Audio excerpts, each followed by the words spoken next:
A very warm welcome to the very first episode of our podcast. My name is Noxy, your fellow human, and with me I have my co-host Gaba.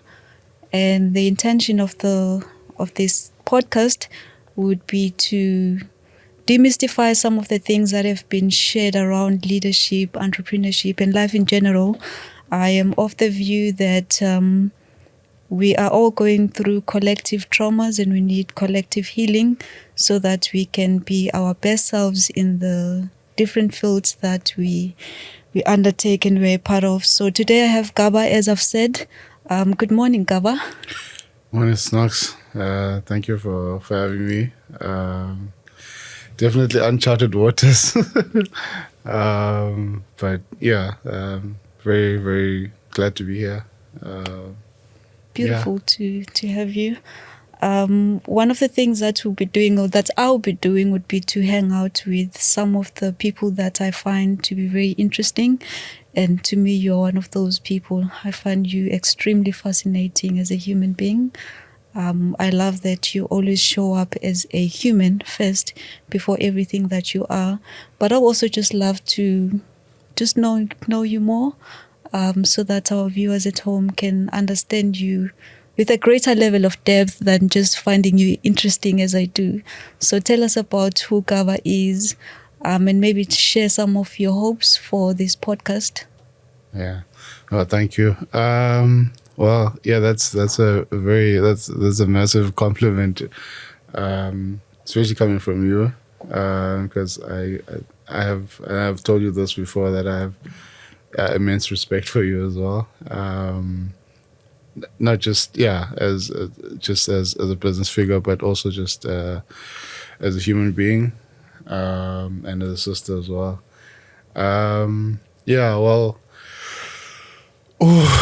Gaba.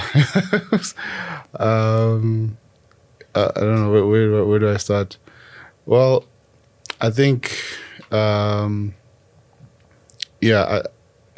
think I'm quite a, even if I have to say so myself, I think I'm quite a multifaceted individual who has been influenced by a lot of different experiences and different places that I've been to, and different people that I've met from childhood till now.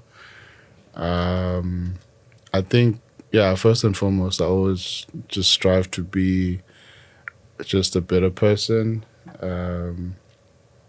and that's across various diverse, whether it's races,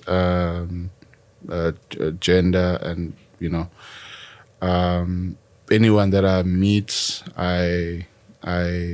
I want to treat people the way that I would like to be treated. So I think respect is a huge something that I value a lot. Respect, kindness, and just showing up as a human being first and foremost, above everything else. In terms of where, so I was born in Joburg. Yeah. My parents, my mom is from the Eastern Cape, in a small town called Equa or Butterworth. She grew up in the lallies there, or in the villages there, which I've also spent some time there as well. So when I was born in Joburg. My father's from Joburg, Soweto specifically. Was raised there, so that's where they met. But then life didn't, was not, things didn't work out the way, that you would hope most marriages work out. So Yep. They got divorced when we were still young, and then moved back to the Eastern Cape with my mom. But she went back to Joburg for work, then spent some time with my grandparents, my brother and I. So he's just 3 years younger than me. So spent time with my grandparents, and also my uncles and my aunts in the Eastern Cape, in Butterworth. So I've had a taste of rural life as well, which I think is very important, especially in this day and age, for just grounding a person. That's what I value most about that life.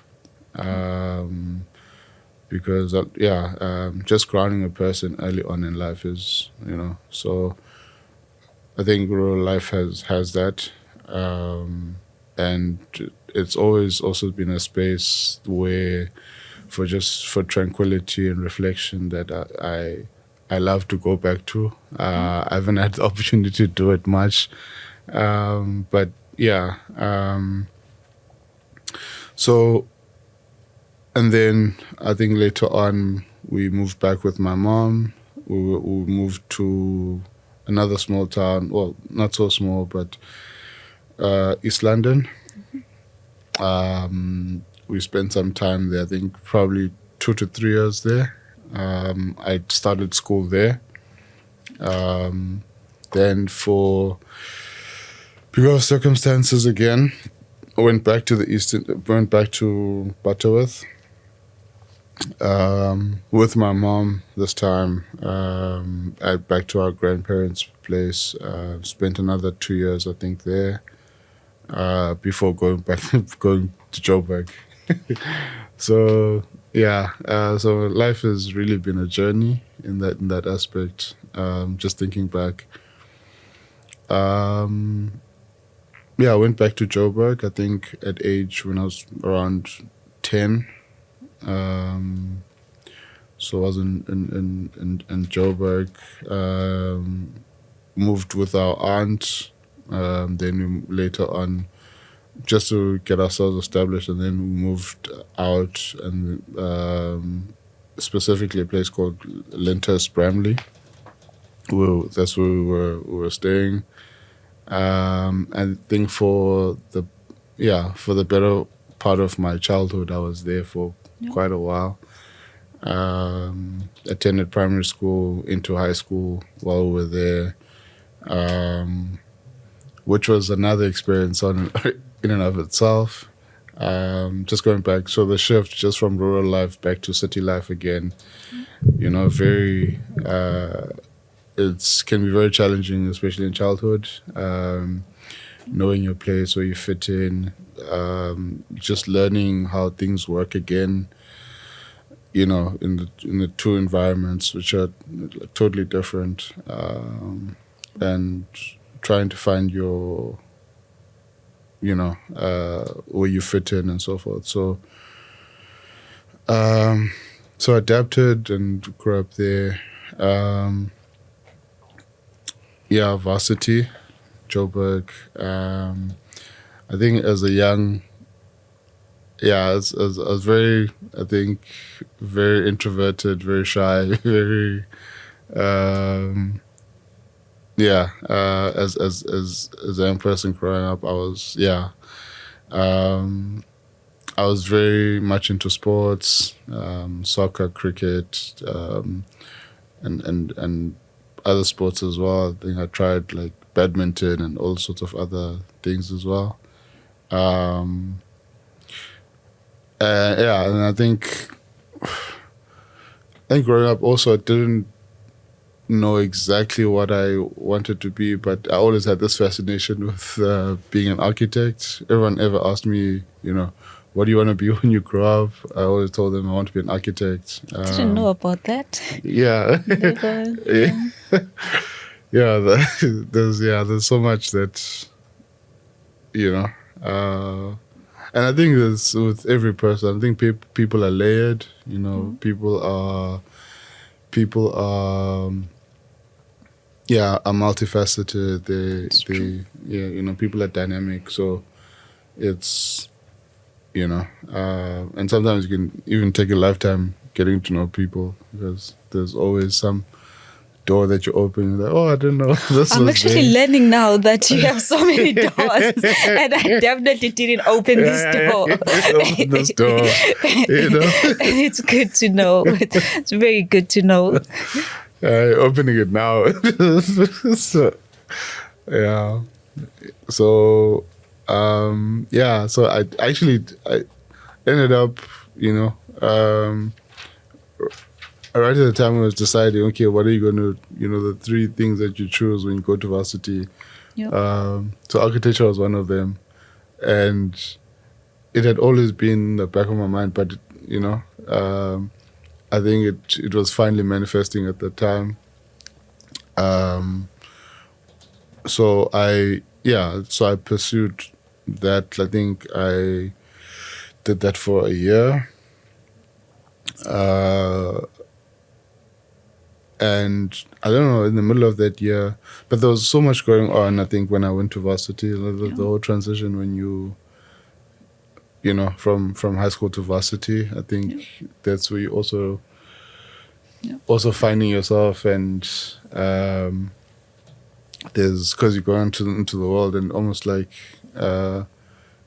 there's or at least you go into a bigger space where there are a lot more people, and so you also trying to find yourself a lot more, and exactly who you are, what you're going to do with your life, and so forth. And there was still a lot of just figuring out the world, especially in varsity, and also figuring out yourself as well. So I did a year of architecture at Wits, which was a a blend of many experiences. But I also felt there that I didn't fit in as much as I enjoyed the, that part. But I also felt like there's something that I'm not fitting in quite. This is probably not quite exactly what I should be doing with my life. So after that year, I took a gap year. And there was also, as part of finding yourself, you also, I think, you're coming across a lot of different perspectives on life and philosophies, and, and I think I was very inquisitive at that time, especially around religion, and just existential questions. But who am I? Why am I here? So I then decided to do theology, because I was also very impressionable. I think most young people at that age are still quite impressionable. But it was, I'm happy to say that was a decision that I took, I think, much to the to the dismay, or to the I think maybe to the dismay of my mom, who was at the time, who was like, "Are you serious? You want to do this? Like, you've got a chance to." I thought I was raising a doctor or something, and here you are wanting to be a pastor. And the fact that even my family, I think my aunt was really excited about me doing architecture, because she's in the built environment space as a land surveyor. So, she was very excited. And then here I am saying, no, actually, I'm leaving all of this. So, but I think, and I don't know if doing theology was from more of a personal sort of like being sort of like, or preparing me for something later on, as a personal sort of like anchor, so that whatever I chose to do later on in life, because theology also didn't. Yes, I did it. I finished the degree and so forth, but I didn't actually venture into the Practice. the practice and the pastoral life and so forth. Sounds really awesome, Gaba, and thank you for sharing those, experiences. Maybe just one of the questions that I would ask you is, of everything that you've done, moving from, as you were narrating how you grew up, I was almost tempted to ask you if you went through the rite of passage and actually have an opportunity to ask you what goes in there, but I'm not going to put you in that spot. But what was your defining moment? What is that one moment where you say, this is it for me, this is the moment or the experience that really carved the person that I am today and really propelled me to be the person that I am today? And even what you do, you are a founder today, and you are one of the most amazing person that I've personally worked with, and I still work with. But what really propelled you to be the person that you are? What is that one experience where you say, I've done all this, I've experienced all this, but this is one moment where I would say is the most defining of all the moments or experiences? Yeah, that's an interesting question, and as you're asking it, I'm actually combing through all the significant moments I would think were defining moments. And to be honest, I can't say there was one definite moment, but I think it was a series of different events that sort of like culminate into, that one, into the larger wholes and so like help you to, chart your way. But I think definitely my experience, it was quite a challenging experience as well. So I was given a leadership role in while I was doing my third year. While I was doing my third year in varsity, doing the theology, I think that was my second last year, the third year, and I was given a leadership role in a church there, to be a head elder there, and so that was one of the most challenging experiences, but also one of the most defining. You really get to learn a lot about yourself, taking just responsibility and taking initiative, because everyone else is looking to you, but also learning about what true leadership is. I would say that was definitely one of the most defining moments, even though I didn't end up in the practice of the pastoral life, but that was definitely a defining moment. I remember there was within that year, a lot of series of experiences from week to week, just managing and the administration of the church and so forth,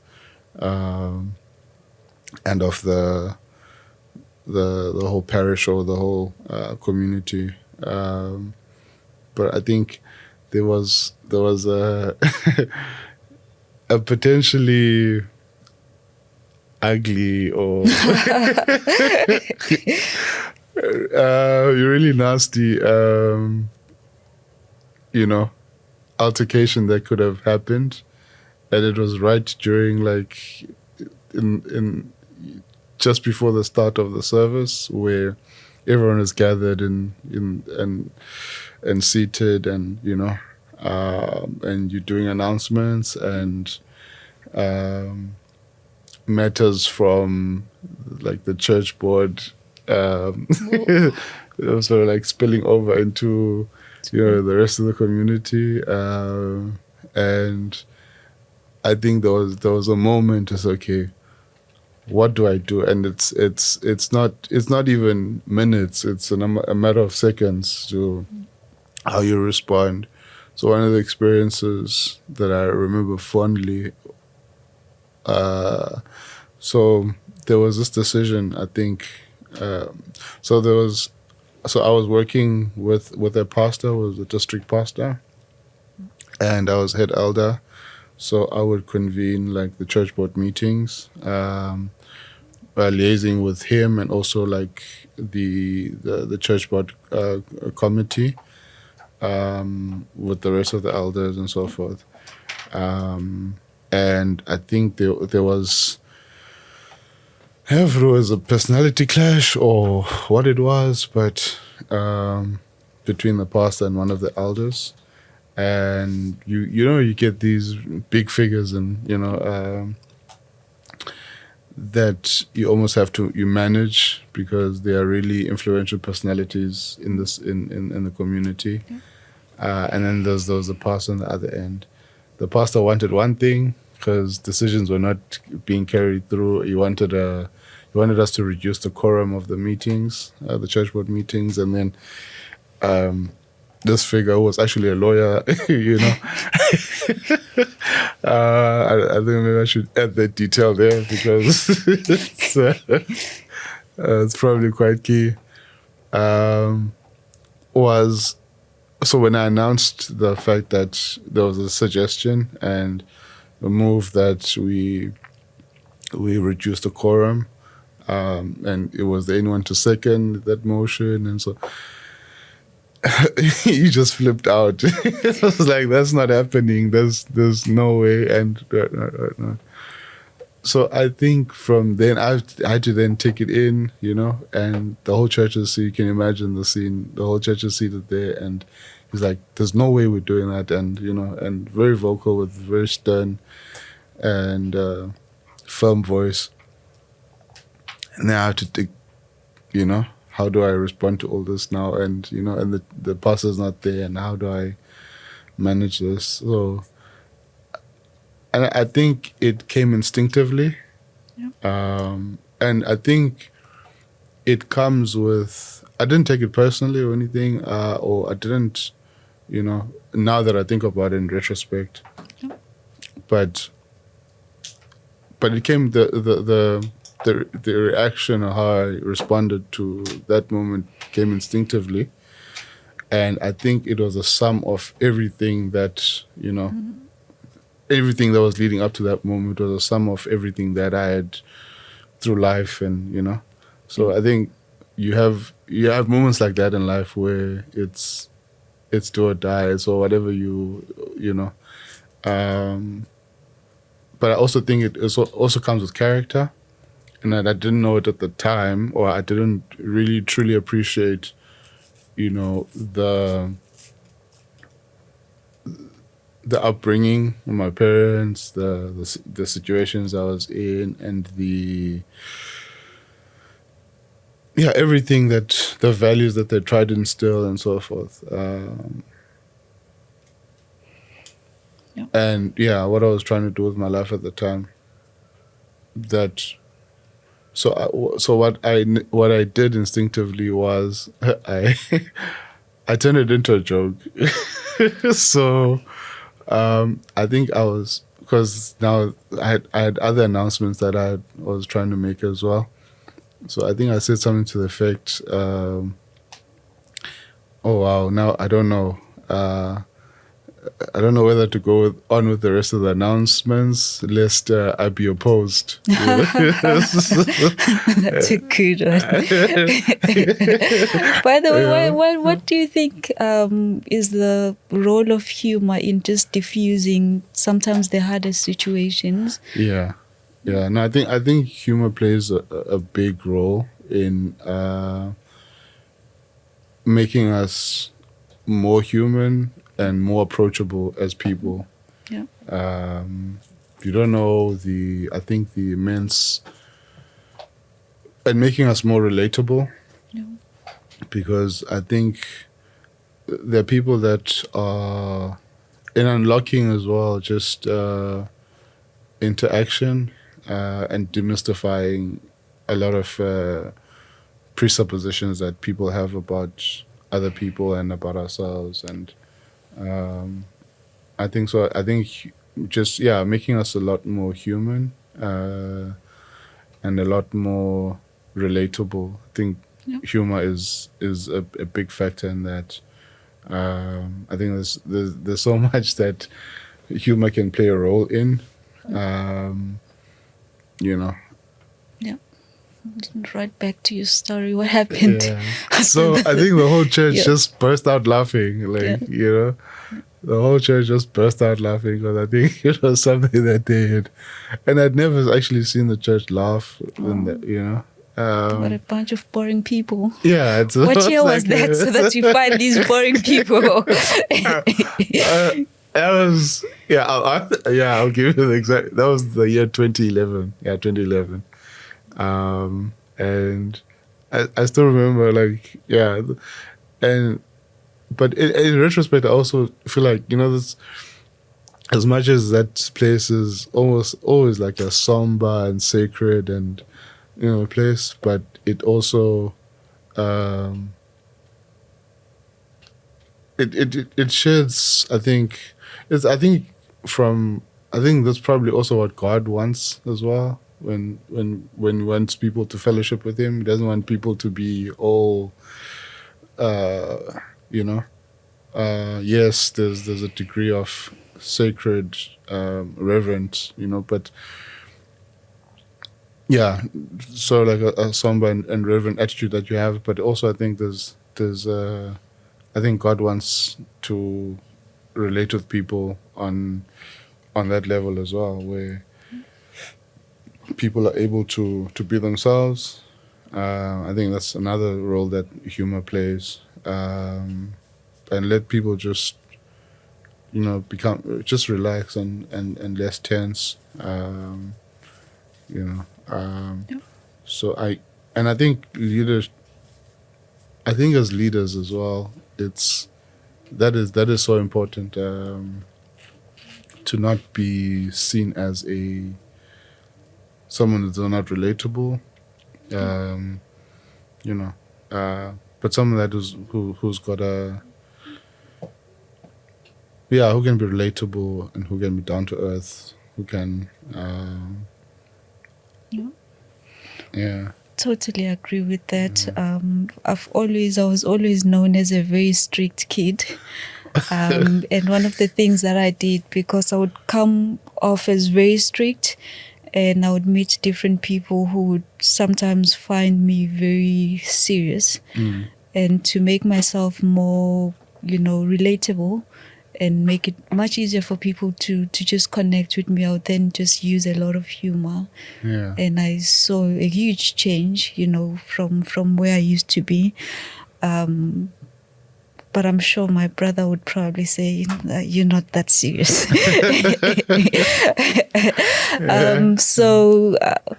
Yeah, I really appreciate that. And I think I appreciate, you know, your background in terms of church, because that's one of the places that a lot of people look to for healing. And I think in one of our conversations we spoke about giving leadership a human face, which is what one of the people that I respect quite a lot has often shared, you know, with the nation and the nations. So you spoke about the role of leadership in a church, and probably just going back to my opening statement. I feel that we are going through a collective trauma, and that collective trauma as a people. I mean, in KwaZulu Natal, just a week or two ago, there was a tornado, and people's lives were affected in one of the most severe and profound ways.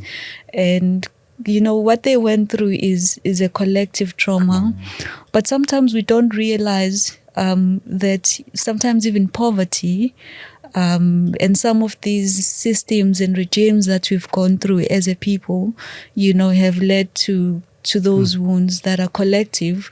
They are shared amongst, different people. And somehow a lot of people then function from a place of being wounded, right? Even as we lead people, we lead from a wound. Even as we start businesses, we work, whether it's an executive level or whatever level it is that you work at, you then find that you work from that perspective because you've not had the opportunity to deal with your past traumas. You've not had even an opportunity to reflect, at those collective traumas and what they meant and how they define who you are and how you present yourself, So maybe just going back to your experience, what is this one symbol of leadership that has been constant in your life, and you feel that sometimes you don't give them the recognition that we ought to give? Because sometimes we look at leadership from a position of an office. When someone occupies the office of the CEO, then we think they are leaders, and sometimes they are not. So what has been that thread of leadership that you say you've looked into, and you've looked up to, and for you that has been the face of leadership that has been more consistent and much more constant than what you would find in society? And what's the role of healing, in terms of leadership? Because even for you to effectively lead, you need to heal from some of your own traumas. How did leadership, especially with the experience that you shared, where as young as you were, third year student, you are tasked and charged with the opportunity to lead a church, which is a huge thing, right? What are some of the things that you had to heal from for you to lead effectively? Yeah. That's quite a a layered question, and but I think, and this is true. I think in many of our communities, there are leaders that don't have titles, and there are leaders that don't ever get the recognition, and in the context of the traumas that we are facing as communities and society in general, especially I think the South African society, and with events like, for example, the tornado that occurred, and I think the situation in Gaba and so many situations that happen on a daily basis. I think there's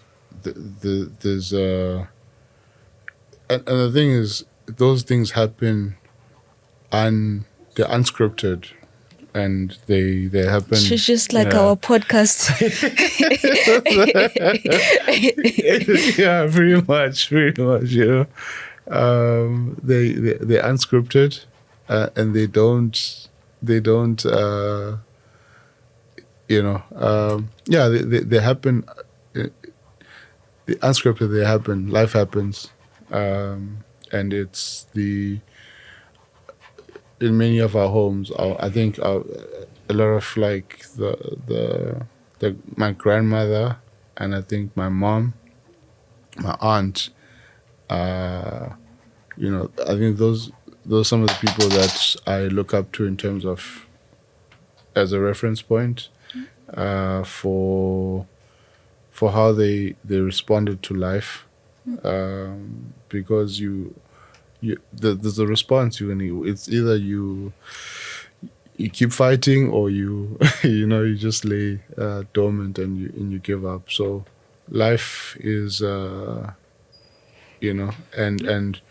what and they've installed in me, I think, things like you can't blame the next person. You need to really take responsibility. And in fact, as much as they also don't like it, especially with my mom, I challenge her. I think as much as my daughter challenges me as well, but because something that they've instilled, or at least they've modeled, and in general, I think that is so important for a a community and a society to say. For example, the situation in KZN, where I think, was it last year or the year before, where they had the floods. Now it's the tornado, and they were just starting to rebuild and put their lives back together again, and it's something else happens, and and it's you you you you're not gonna you have to get up at some point and keep fighting and try again. So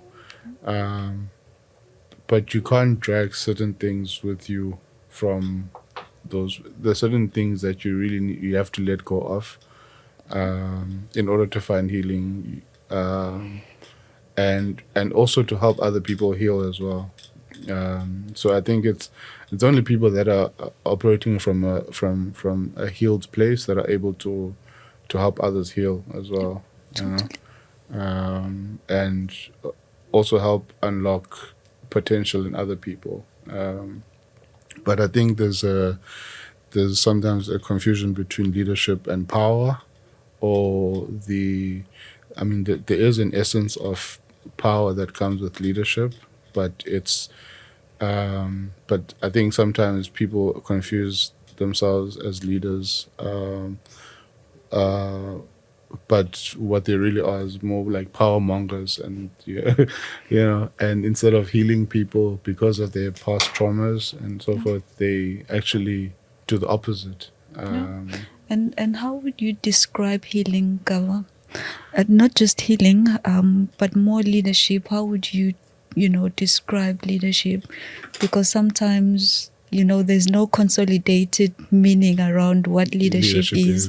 There are a lot of academic studies that have gone towards just studying what leadership is, but there's still not really a lot of consensus around what healing is. And at some point like you're saying, there's a conflict between leadership and power, sometimes leadership and management, where you find that people are managers, they are not necessarily leaders. So how would you best describe leadership? And I think leadership is made up of different factors, of different things, but I think probably at the core of what leadership is, it has to do a lot with character, and the values that a person and their character embody, not and how they manage themselves and lead themselves, but also as a daily practice of how they relate to other people, how they relate to themselves, how they respond to situations, and how and the whole ethos that kindness, patience, being being like reliable, and I understand people are not perfect as well, but people who strive towards those values, and who actually practice them as much as possible, and both in public and in private. So I think it's a lifestyle, and it's a character thing, and it shows up in situations with people, and how you relate to people, and how and how people relate with you as well, I think. Once did a program around leadership, and I think one of the most interesting for me was a module around situational leadership, because sometimes we think leadership is this huge beast, and we forget that there's also context. does Yeah. provide the kind of leadership that is Absolutely. expected. Absolutely. So Yeah. different circumstances and different contexts require different kind of leadership. So I appreciate that description and definition of leadership, Gaba. So you are a leader, you are a founder, and as I've said before, you are one of the most fascinating people to work with. And one of the things that I've found with you in the team, is your obsession around value creation. And the second one is around, constantly bringing the voice of the customer into the table, into the discussion, into the boardroom. And I think those are the two things that, stand out quite a lot about you, from a work perspective. And my question to you, Gaba, is with the experiences that you've had, I mean, you've been exposed, in very dynamic and very diverse circumstances and even locations, growing up in a city, then moving to a rural area. And, it's very diverse, it's very broad. How do you then take all of those experiences, to define what value is, and what made you obsessed about just the notion of contributing positively into other people's lives and businesses, and what drives that obsession with value creation? Because we normally find that a lot of times people start businesses, people even work so that they can, serve self, Yeah. but you are mostly concerned about, contributing and building value for others. So how did you get to that spot? Yeah. Yeah. And thank you for that question. That's I think it's quite a profound question. Um, I, I, and this is, it's not a, and your perspective on creating value can't be a short term thing. I think that's one thing that I've realized. It can't be a short term thing, and also I think most of the time we require.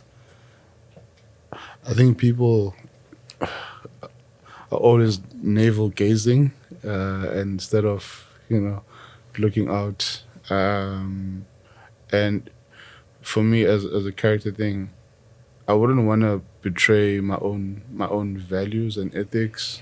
Um and I think sometimes with leadership, a true leader, I don't think is able to do that or shouldn't be doing that. You don't change your principles depending. I think Mandela said this once, that you don't change your principles based on whom you're dealing with to suit a certain narrative. So the consistency in terms of your ethics and your principles and your values. Um, there were times where I've been sort of like veered off the path in my own way of doing things, and like, this is not me, and you bring yourself back to center again. So in terms of value creation, I think there's a people obviously want to be successful. Everyone wants to be somebody in the world, and We already are, by the way. By virtue of being, you already are somebody. you already are Yeah. somebody, Yeah. And because I think people also have a misunderstanding of also respect, that I need to earn respect, and so I need to be successful, and so the chase to be successful or to be somebody, or then gets misunderstood by the material number of things that you're able to acquire, and therefore but I think that dichotomy between success and significance Did you say dichotomy? It's such a big word. Or that, yeah, that two-way thing between success and significance, because I think people want to grow, they want to see progress, they want to see significance and so forth, and you try to do that through success, and so that success needs to earn you respect and a place in society and so forth. But I think creating value is something that is a lot harder to do, because it's bringing about something that is of worth and of significance to more than just yourself. And so that takes collaborative effort, and that takes really consideration, not just for yourself, but for everyone else around you. And it may take it may take some level of sacrifice as well from your end. There may be certain things that you need to sacrifice, or certain things that you need to put on the back burner as they concern you, and your, but it's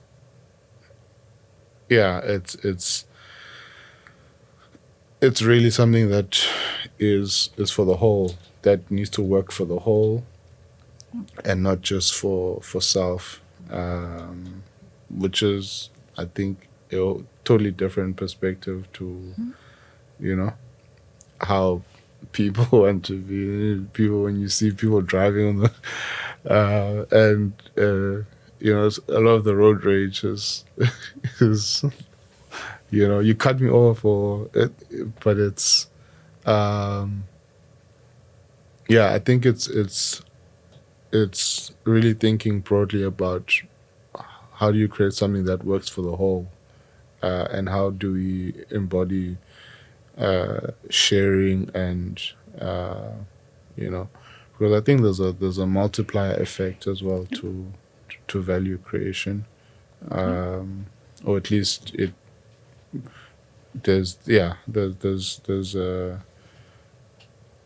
there's something in value creation that multiplies, so I think the one story in the Bible that always and this is also, I think, related to what we're talking about, is the boy who had was it two fish and 5 loaves of bread, and fed a multitude of I think over 5,000 men. But that, so if that boy didn't have something to share, and was not didn't have something to carry with him from home to that gathering, and it says something about what you take, and it really begins at home. The saying, charity begins at home. You take your provision, and it's packaged, and it's and you keep it safe, and you for the journey ahead, and for the destination ahead, so that there you're able then to contribute something that is going to multiply for the whole. So that's how I think about leadership, and also value creation, because leadership does create a lot of value, I think. So you spoke about, thank you so much for those profound thoughts, Gaba. You spoke about the consistent thread of leadership, which has been, the women that you've grown around, your aunt, your mom, and that's not the face of leadership in society. Yeah, no. Every time we think of leadership, we don't think about our mothers, the lady who's leading, a community or society or a stockful down the road. That's not the face we think about, when we think of leadership. What would you say is the face of leadership in society in general, because for us to demystify, that, or give leadership a human face, we also need to also recognize what we see as a face. I must say that I'm constantly disturbed by the whole corporate kind of appearance. Sometimes it has a lot of meanness and a lot of rudeness, and people say that's corporate, right? Yeah. And that's leadership. And sometimes you just find that people are hiding behind their wounds. They're actually wounded. They lack kindness. They lack humility. And they are most likely just hiding some of their traumas, under this corporate gear or leadership gear. So what's the face of leadership in your view right now, so that we can, touch on that as well, and then say, let's invite other people and hear what they think about, the current phase of leadership and how they are leading in their own ways. Yeah, that is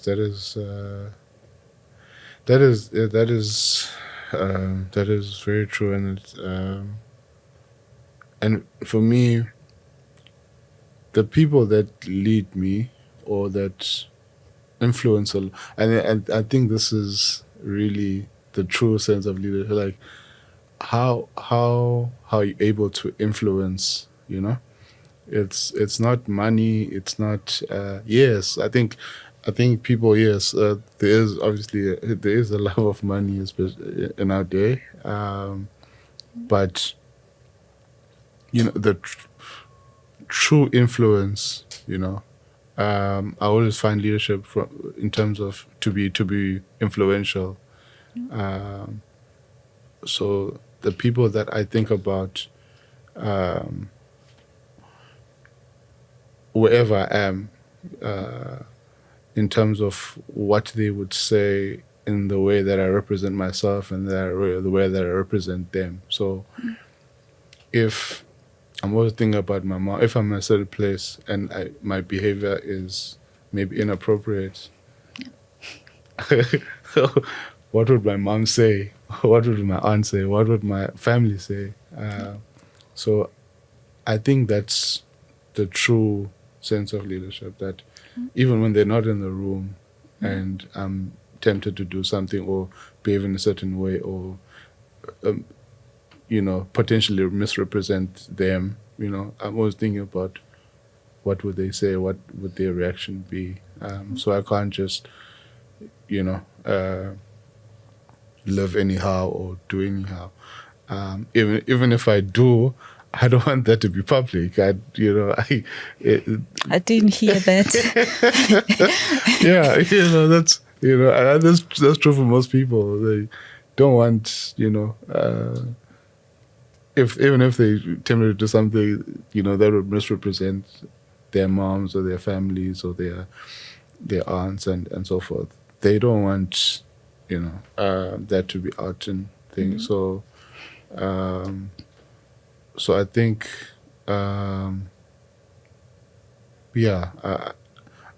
even like whenever I'm in these corporate spaces and I see the lady that's cleaning, or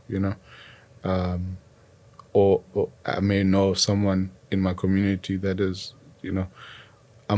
it gives me how I relate with them and how and I'm not ashamed to actually relate with them, because for me they represent that influence, that I don't want to misrepresent myself in front of them, and more often than not, you find there's a relationship that gets, especially if that's a place I frequent, there's a relationship that gets built with them, and I never want to misrepresent myself, because they sometimes become a reference. No, I know that guy, and and I think, and that is important. So I think those are the people that are like the true leaders in our society, and they don't necessarily have a lot of money or a lot of but their influence is so profound in in even in our decision making and in how we represent ourselves and how we you know represent them in society. Yeah. That's very powerful, Gaba. You spoke about something that I think is very powerful. You spoke about how good leadership keeps you accountable. Yeah. I think that's the one very, very important aspect of leadership. But you also spoke about leading self. Yeah. You spoke about never wanting to misrepresent yourself, and you can only get to that, space when you are a leader of self. And I think often we miss an opportunity to lead ourselves, and that is why we look outside of ourselves for leadership, because we are not leading ourselves. And I do feel that if everyone was leading self, society would be in a much better place, and there would be absolutely very less or no need for reinforcement and all these other kinds of leadership that has to be provided. So I think that's a very powerful statement around the leadership of self. Awesome, Gaba, very lovely to chat with you. Truly appreciate the opportunity, and I know that we are still going to deepen some of these concepts and some of these conversations, and people get to know the different parts, because this is just a few minutes to talk about this person who has so many doors, as you've rightly said, but we'll have just an opportunity to also deepen the different conversations. But maybe from your side, what are some of the things that you think are very important for us to touch on? I spoke about healing, the importance of a healed leadership, a healed people, because when we act from a place of woundedness, someone once said we cannot build if we are not healed. So I think that's very important. As we build businesses, it's very important that we build them from a place of healing. So that for me is one of the burning topics, just touching on the role of healing in building, whether we are building organizations or building communities or families, that plays a major role. So I hope that we'll touch quite a lot of that. Giving again leadership a human face by profiling and inviting people who are going to be that face of leadership, the ideal face of leadership that we want to see in our societies, in our families, and everywhere else, in every space where it is kind, it is healed, building for the broader good than just, from an individualistic perspective, touching on issues of personal growth, and also just going deep into business and what people are going through, some of the challenges, because that's one space that needs a lot of healing. I think we've spoken to someone who had so many challenges in business that you could tell that, they were wounded by the experience. There they were trying to build value for others, and they found that it wounded them. So how do we then drive healing, in that space, but also acknowledging, which is one of the things that I would like for us to touch on, the role of, allowing people to express their true essence in the different spaces that they are in. So how do we begin to open our spaces up, in a way that people can freely express who they are without, fear, without, even fear of judgment. So those are some of the things that I think are very important, and I would like for us to touch on as we go along. But what are some of the things that you think you would definitely love to see, to hear, and that we should drive towards? And I hope this is going to be a space for a lot of development and growth for a number of people that are going to land on the podcast. No, absolutely. I think And I think those are things I also take from you a lot. I don't know, you may or may not know it, but yeah, I there's quite a lot, and obviously leadership is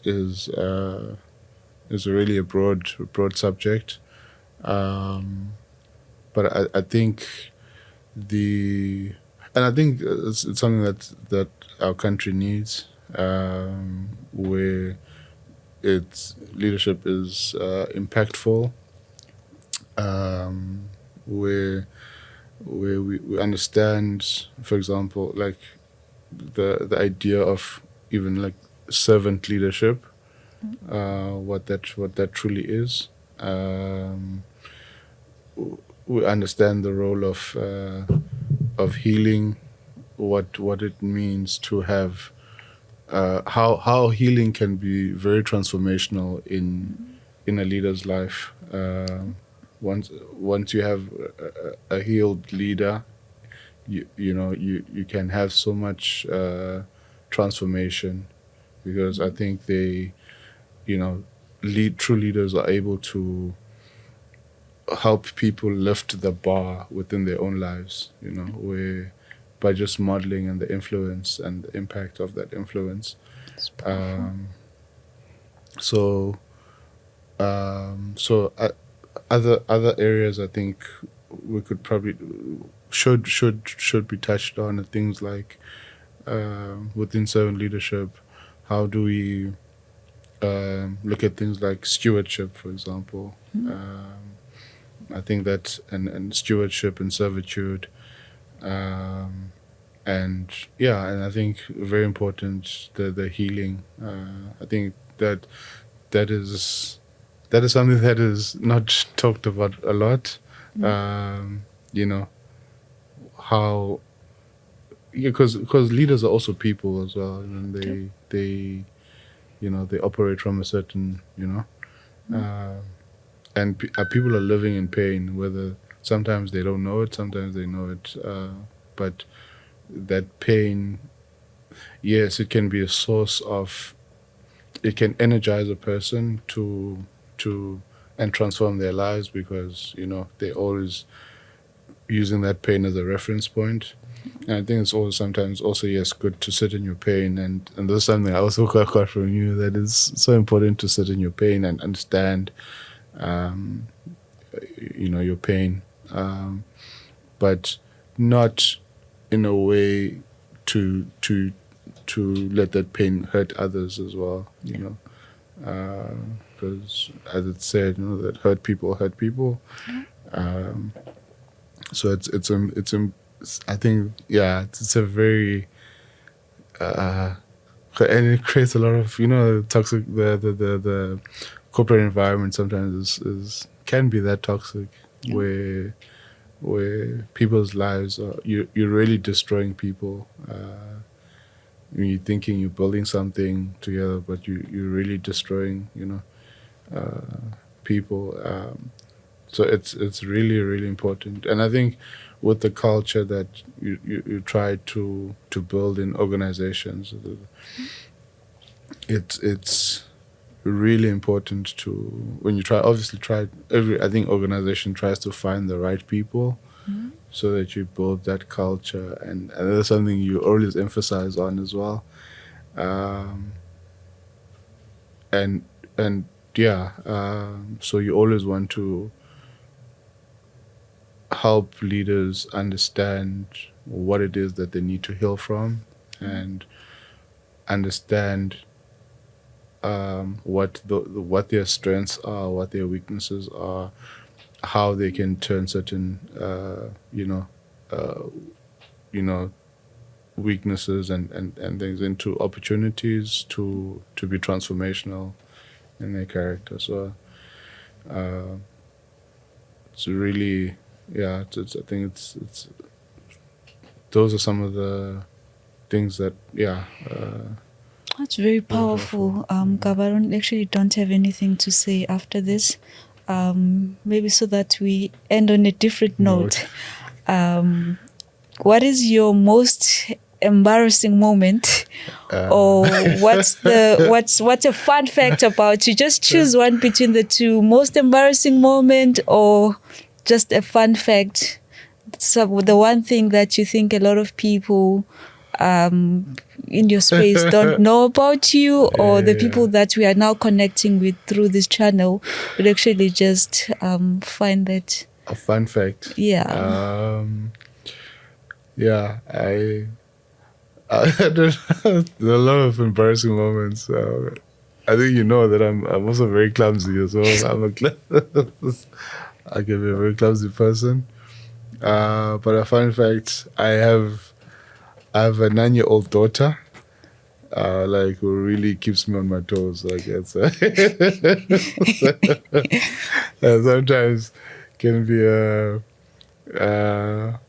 points out things that can be really embarrassing as well. So I think that's a fun fact. It would be lovely to most talk people about fatherhood at some point, and how that challenges the leader in you. But that's I know that soul can be a handful. Yeah. Yeah. No, absolutely. And then I think that's a mirror. I think that's one of my my character mirror that that constantly is helps me find the flaws within myself. So, or spot the flaws and so forth within myself. And so sometimes like at the most inopportune times, like where you so, yeah and you ask yourself, did you have to do that now? Did you have to do that now? Seriously, Yeah, no. But, awesome. Thank you so much. This has been awesome. Obviously, high nerves, very first of many. But thank you so much for this. It's been a very good first one for me. Thank you so much. Thank you. Everyone, you can catch Gaba Tshabalala on LinkedIn or any other platform. He's always Gaba Tshabalala. It doesn't change. Otherwise, thank you so much for staying with us. We hope to bring you more very fascinating and encouraging content going forward. And thank you. Peace.